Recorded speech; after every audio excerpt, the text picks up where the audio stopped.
Hi guys, ഇന്നത്തെ നമ്മൾ video എന്ന് വെച്ചാൽ നമ്മൾ ടെർബോ ജോസ് റിലീസായ ദിവസം. പക്ഷേ അതിൻ്റെ ഒരു റിവ്യൂ എന്നുള്ള രീതിയിലല്ല, ഞാൻ ഇന്ന് റിവ്യൂ ഒന്നും കേൾക്കാണ്ടാണ് ഇന്ന് പോയിട്ടുള്ളത് ഫിലിം കാണാൻ. പക്ഷേ എനിക്ക് രാവിലത്തെ ഷോ ഒന്നും ടിക്കറ്റ് കിട്ടിയില്ല ഫുള്ള്, ഉച്ചയ്ക്ക് കിട്ടിയില്ല ഫുള്ള്.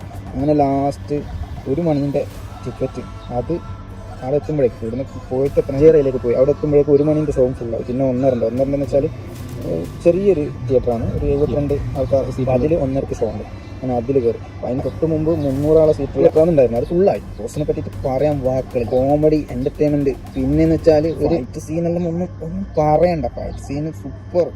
പിന്നെ കഥ അടിപൊളി. ഒരു ഘട്ടം ഘട്ടമായിട്ട് നമ്മൾ കുടിച്ച് ഇങ്ങനെ ഇരിക്കുന്നുണ്ട്, എന്ത് പറഞ്ഞു. അപ്പം മമ്മൂട്ടിൻ്റെ ഈ പ്രായത്തിലുള്ള ഈ ഫിലിം 73 വയസ്സിലും ഇങ്ങനെയുള്ള ഒരു ഫൈറ്റ് സീനും ഒക്കെ ആയിട്ടുള്ളൊരു ഫിലിം. ഇത് സംഖ്യകൾ പറഞ്ഞിട്ട് അതിനെ സംഖ്യകൾ ഒരാൾ ഇങ്ങനെ പറയുന്ന ടൈമിനാണ് ആൾക്കാർ കൂടുതലായിട്ട് ഇങ്ങനെ വാച്ച് ചെയ്യാൻ നോക്കുന്നത്. അങ്ങനെ വാച്ച് ചെയ്തിട്ട് ഈ ഫിലിം സൂപ്പർ ഡൂപ്പർ ഹിറ്റ്, 100 കോടിയുടെ മുകളിൽ കയറും.